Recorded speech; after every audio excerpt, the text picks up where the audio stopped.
DCM DK Shivakumar Tejasvi Surya ನಡುವೆ tunnel war ಜೋರಾಗಿದೆ. ತಂತ್ರಜ್ಞರ ಅಭಿಪ್ರಾಯ ಪಡೆದು ಟನಲ್ ಮಾಡಬೇಕಿತ್ತು ಅನ್ನೋ ತೇಜಸ್ವಿ ಸೂರ್ಯ ಹೇಳಿಕೆಗೆ ಡಿಕೆ ಶಿವಕುಮಾರ್ ಕೆಂಡಾಮಂಡಲರಾಗಿದ್ರು. ಪಾಪ ಆ ಹುಡುಗ ಎಳಸು, ಅವನಿಗಿನ್ನೂ ಅನುಭವ ಇಲ್ಲ, ಇಡೀ ಪ್ರಪಂಚ ಎಲ್ಲಿದೆ ಅಂತ ಅವನಿಗೆ ಗೊತ್ತಿಲ್ಲ ಅಂತ ಡಿಕೆ ಶಿವಕುಮಾರ್ ವಾಗ್ದಾಳಿಯನ್ನ ನಡೆಸಿದ್ರು. ಬೆಂಗಳೂರಿಗೆ ಟನಲ್ ಬೇಡ ಅಂತ ಹೇಳೋದಕ್ಕೆ ಇವನ್ ಯಾರು, ಸುಮ್ಮನೆ ಏನೋ ಹೋಗ್ಲಿ ಅಂತ ಮಾತನಾಡೋದಕ್ಕೆ ಚಾನ್ಸ್ ಕೊಟ್ರೆ ಏನೇನೋ ಮಾತಾಡ್ತಾನೆ ಅಂತ ಡಿಸಿಎಂ ಕಿಡಿಕಾರಿದ್ದಾರೆ. 30 ಲಕ್ಷ ಪಾಪ ಹುಡುಗ ಎಳಸು, ಅವನಿಗಿನ್ನ ಅನುಭವ ಇಲ್ಲ, ನಾನು ಅವನ ಹತ್ರ ಮಾತಾಡೋಕ್ಕೆ ಹೋಗಲ್ಲ, ಇಡೀ ಪ್ರಪಂಚ ಎಲ್ಲಿದೆ ಅಂತ ಆತ ಇನ್ನೂ ಗೊತ್ತಿಲ್ಲ, ಅವ್ರಿಗೆ ಟನಲ್ ಬೇಡ. ಯಾರು ಹೇಳಕ್ಕೆ? Who is he?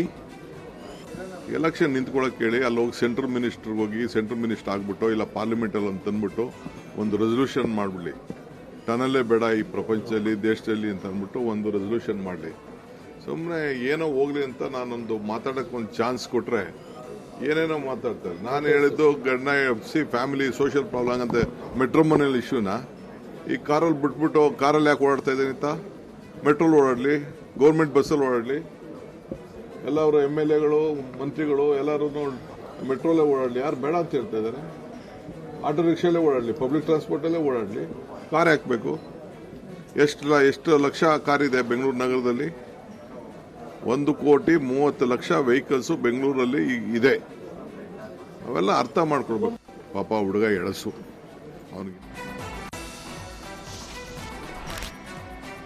Tunnel road ನಿರ್ಮಾಣ ಬೇಡ ಎಂದಿದ್ದ ಸಂಸದ ತೇಜಸ್ವಿ ಸೂರ್ಯ ಪರ ವಿ ಸೋಮಣ್ಣ ಬ್ಯಾಟ್ ಬೀಸಿದ್ದಾರೆ. ಯಾರೋ ಹೇಳಿದ್ರು ಅಂತ ಡಿಕೆ ಶಿವಕುಮಾರ್ ಟನಲ್ ರೋಡ್ ಯೋಜನೆ ಮಾಡಬಾರ್ದು, ಸಾರ್ವಜನಿಕರ ಹಣ ಸದ್ಬಳಕೆ ಮಾಡುವಾಗ ಯೋಚಿಸಿ ಮಾಡಬೇಕಾಗತ್ತೆ. ತೇಜಸ್ವಿ ಸೂರ್ಯ ಹೇಳೋದ್ರಲ್ಲಿ ಗಾಂಭೀರ್ಯತೆ ಇದೆ. ನಾವು ಕೂಡ ಬೆಂಗಳೂರಿಗೆ 40 ವರ್ಷ ಮಣ್ಣು ಹೊತ್ತಿದ್ದೀವಿ. ಲಾಲ್ಬಾಗ್, ಕಬ್ಬನ್ ಪಾರ್ಕ್ ಅಂತವು ಎರಡೇ ಉಳ್ಕೊಂಡಿದೆ. ಟನಲ್ ಮಾಡೋ ಮುಂಚೆ ಡಿಸಿಎಂ ಡಿಕೆ ಶಿವಕುಮಾರ್ ಬೇರೆ ಕಡೆ ಟನಲ್ ನೋಡ್ಕೊಂಡು ಬರಲಿ ಅಂತ ವಿ ಸೋಮಣ್ಣ ಹೇಳಿದ್ದಾರೆ. ನಾನು ತೇಜಸ್ವಿ ಸೂರ್ಯ 2 ಬಾರಿ ಲೋಕಸಭಾ ಸದಸ್ಯರು, ಅವರು ರೆಪ್ರೆಸೆಂಟ್ ಮಾಡ್ತಾ ಇರೋ ಕ್ಷೇತ್ರ ಅನಂತಕುಮಾರ್ ಅಂತ ಒಬ್ಬ ಮುತ್ಸದ್ದಿ ನಾಯಕರಿದ್ದಂಥ ಕ್ಷೇತ್ರ. ನಾವೆಲ್ಲ ನಮ್ಮ ಕ್ಷೇತ್ರಕ್ಕೆ ಬರ್ತಾರೆ. ಬೆಂಗಳೂರಿನಲ್ಲಿ 4 ಜನ MP ಗಳಿದ್ದಾರೆ. ಟನಲ್ ಎಲ್ಲಿ ಬರ್ತದೆ ಮತ್ತೊಂದು ಬರ್ತದೆ ಅನ್ನೋದಕ್ಕಿಂತ ಹೆಚ್ಚಾಗಿ ನಾನು ಶಿವಕುಮಾರ್ ಅವರಿಗೆ ಒಂದು ಸಜೆಷನ್ ಕೊಡ್ತೀನಿ, ಅವ್ರು ಅನ್ಯತಾ ಭಾವಿಸ್ಕೊಳ್ಬಾರ್ದು. ಯಾರೋ 4 ಜನ ಹೇಳಿದ್ರ ಬಗ್ಗೆ ಇದು ಮಾಡಿ ಸೌಂದರ್ಯ ಮತ್ತು ಅದಕ್ಕೆ ನೀವು ಖರ್ಚು ಮಾಡತಕ್ಕಂಥ ಹಣ ಎಷ್ಟೋ 43,000 ಕೋಟಿನೋ ಅದೆಷ್ಟೋ ಅದಕ್ಕೆ ಅದು ಏನು ಮಾಡಬೇಕು ಅನ್ನೋದಕ್ಕಿಂತ ಹೆಚ್ಚಾಗಿ ಬೆಂಗಳೂರು ನಗರದ ವ್ಯವಸ್ಥೆಯನ್ನು ಯಾವ ರೀತಿಗೆ ತರ್ಬೋದು, ಟನಲ್ ಮಾಡೋದ್ರಿಂದ ಮತ್ತೊಂದು ಮಾಡೋದ್ರಿಂದ ಯಾವುದೋ ಒಂದು ಕಡೆ 18-20 ಕಿಲೋಮೀಟ್ರ್ ಮಾಡೋದ್ರಿಂದ ಬೆಂಗಳೂರು ಸಮಸ್ಯೆ ಬಗೆಹರಿತದೆ ಅನ್ನೋದಕ್ಕಿಂತ ಹೆಚ್ಚಾಗಿ ಇದನ್ನು ಸಾರ್ವಜನಿಕರ ಭಾವನೆಗಳನ್ನು ಅರ್ಥ ಮಾಡಿಕೊಡ್ರಿ. ಒಬ್ಬ MP ಹೇಳ್ತಾ ಇದ್ದಾರೆ, ಅದನ್ನು ಕೂಡ ನೀವು ತೀಕ್ಷ್ಣವಾಗಿ ತೆಗೆದುಕೊಳ್ಳಿ. ಮತ್ತು 3ನೇದು, ನೀವು ಕೂಡ ಬೆಂಗಳೂರಿನಲ್ಲೇ ವಾಸ ಮಾಡ್ತಕ್ಕಂಥವ್ರು, ಬೆಂಗಳೂರಿಗೂ ಕನಕಪುರಕ್ಕೂ ಏನಂತ ದೂರ ಇಲ್ಲ. ನಮ್ಮ ಎಲ್ಲರಿಗಿಂತ ಕೂಡ ಬೆಂಗಳೂರಿನಲ್ಲಿ ಏನಾದ್ರು ಮಾಡಬೇಕು ಅಂತ ಕನ್ಸರ್ನ್ ಇದೆ ಅಂತ ಅನ್ನೋದು ನಮಗೆ ಎಷ್ಟು ಜನಕ್ಕೆ ಗೊತ್ತಿದೆ ಅನ್ನೋದಕ್ಕಿಂತ ಹೆಚ್ಚಾಗಿ ನೀವು ತೆಗೆದುಕೊಳ್ಳೋ ತೀರ್ಮಾನದ ಮುಂಚೆ ಒಂಚೂರು ಬೆಂಗಳೂರನ್ನೇ ಅವಲಂಬಿತರಾಗಿ 40 ವರ್ಷ ನಮ್ಮಂಥವ್ರು ಸುಮಾರು ಜನ ಮಣ್ಣೊತ್ತಿದ್ದೀವಿ. ನಮಗೂ ಕೂಡ ನಮ್ಮದೇ ಆದಂಥ ದೂರದೃಷ್ಟಿ ಇದೆ.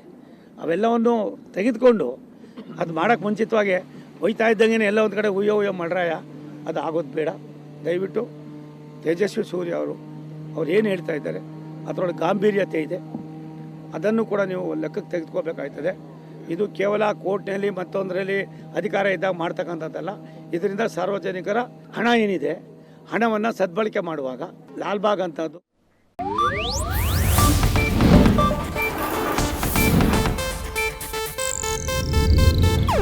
ಇದು ಏಷ್ಯಾನೆಟ್ ನ್ಯೂಸ್ ನೆಟ್ವರ್ಕ್ ಪ್ರಸ್ತುತಿ.